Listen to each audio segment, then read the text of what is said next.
Hello NinBuzz, how are you guys doing today? My name is Shadow of Resho Gaming and I'm here today to bring you some more community choice. Last time we took a look at what our favorite Xenoblade Chronicles characters were going to be, so let's go ahead and get to those results. So jumping right into things, let's take a look at number 5 coming in at 7% of the votes. You! What have you done? I have done nothing. This is your destiny. Accept it with dignity! That's right, coming in at number 5 we have Melia. Melia is a High Intia, which is a race of human-like people with angel wings coming out of their heads. She joined Shulk and the crew kind of halfway through the game. She's a little bit more stuck up at the beginning when you first meet her, but as soon as you get to know her, she loosens up a little bit and she's a little bit more fun-loving. She eventually starts to form a one-way relationship with Shulk. Shulk doesn't really care that much for Melia in that sort of way, but Melia secretly really likes Shulk. It's kind of sad to see Melia go through the story and slowly falling in love with Shulk, and Shulk he doesn't really want Melia. Although in combat though, she is really awesome. She has kind of a broken moveset to where she can pretty much just kill whatever she wants. She can use these elemental orbs to attack people along with staff attacks and other sorts of various attacks. But that's Melia in a nutshell, so let's just go ahead and move on to number 4. Nice. Now, let him have it, beast.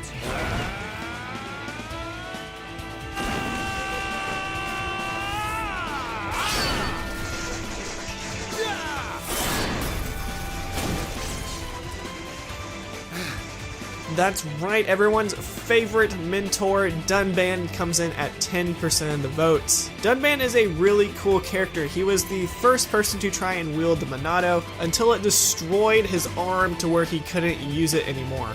He comes in halfway through the game. He tends to take on a teacher/mentor role to the group. He tells them about the world and what he knows from experiences from being out in the field before. But he also knows he's not the strongest in the group, so he's not self-centered or arrogant about that. He knows he's not the strongest fighter anymore with his accident. He's just a really nice guy overall. But he is not afraid to kick some butt when it comes down to it. And with Dunban, most of his attacks are sword-based, so there's just a lot of hacking and slashing going on. Of course, he also has his Blossom Dance attack, which is a really good chance to get a lot of combos on an enemy. I mean, after you play the game, you're not going to forget Born in a World of Strife, against the odds, and we choose to fight. They're just ingrained into your mind. But enough of good old Dunban, let's go ahead and take a look at number 3.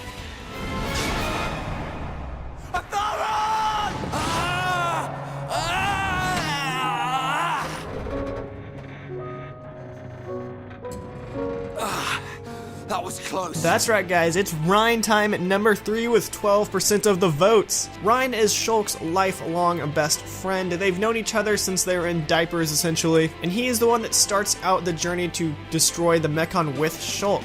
He is there the longest out of any of the companions. He generally seems to take the spot of Shulk's big brother, wanting to protect him from anything he possibly can, and wanting Shulk to just communicate with him and tell him when he's having a problem or when there's trouble, because that's just the kind of guy Rein is. He just wants to look out for his friends. He might be a little thick and not smart every once in a while, but he makes up for it in confidence and bravery. Battle-wise, Rein seems to be more of a tank character. Rein carries a gun lace, which is a sword, lance, shield, gun type thing. Most of his moves can do a lot of damage to people, and the more you upgrade them, they will just do a ton of damage. But enough of Rein, let's go ahead and move on to the number 2 spot.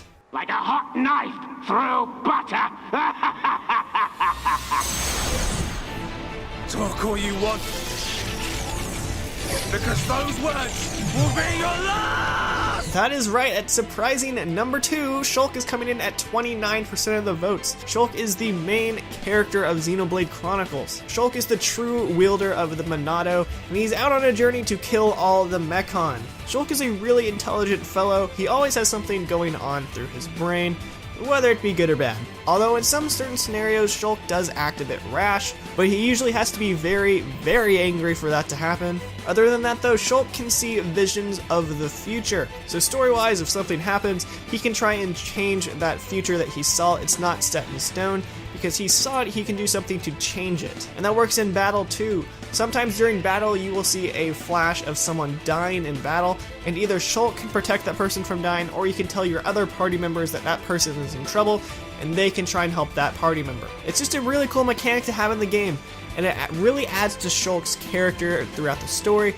which I'm trying not to spoil, and it's really hard. Alright, so let's just go ahead and move on to the number 1 spot. I introduce to you this year's legendary Herapon, Ricky!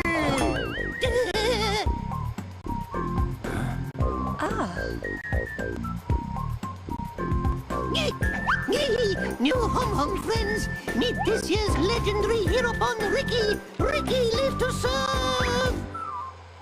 That's right, if you guys have not guessed it, of course it is Riki at 32% of the votes, the one and only hero pawn. Riki is a no pawn from the no pawn village. After Shulk and the other visited the village, the chief sends Riki out to help them on their adventures. And while most of the time Riki is just there for comic relief and he doesn't really do much, besides being absolutely funny because that's really all he does, he is a father of a lot of children. So like Dunban is the mentor and teacher figure, Riki can also be a father figure to the group. There are certain scenes in the game where Riki gives really good advice to people and he knows what their problems are and how to deal with them. So while he's cute and cuddly and super funny on the outside, he can be really sensible and smart on the inside when he needs to be. So he just has the best of both worlds. And then in battle, Riki is also kind of a tank character. He has one of the highest HP stats in the game, and he uses a lot of different variety of magic attacks where he can freeze enemies or poison them, and then also has some physical attacks mixed in. So he's not a bad character to have. I would choose him over Ryan. Alright guys, I hope you enjoyed this top 5 list. Let's just go ahead and move on to next week's question. Since it is the end of the year,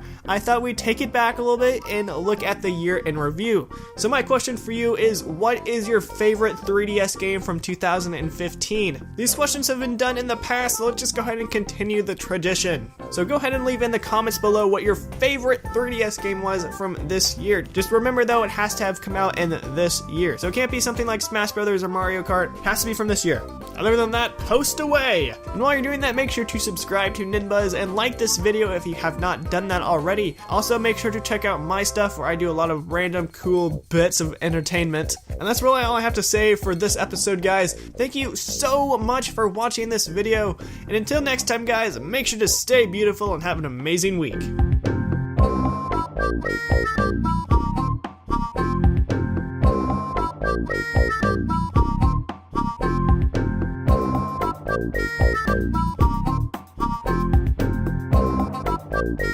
Thank you.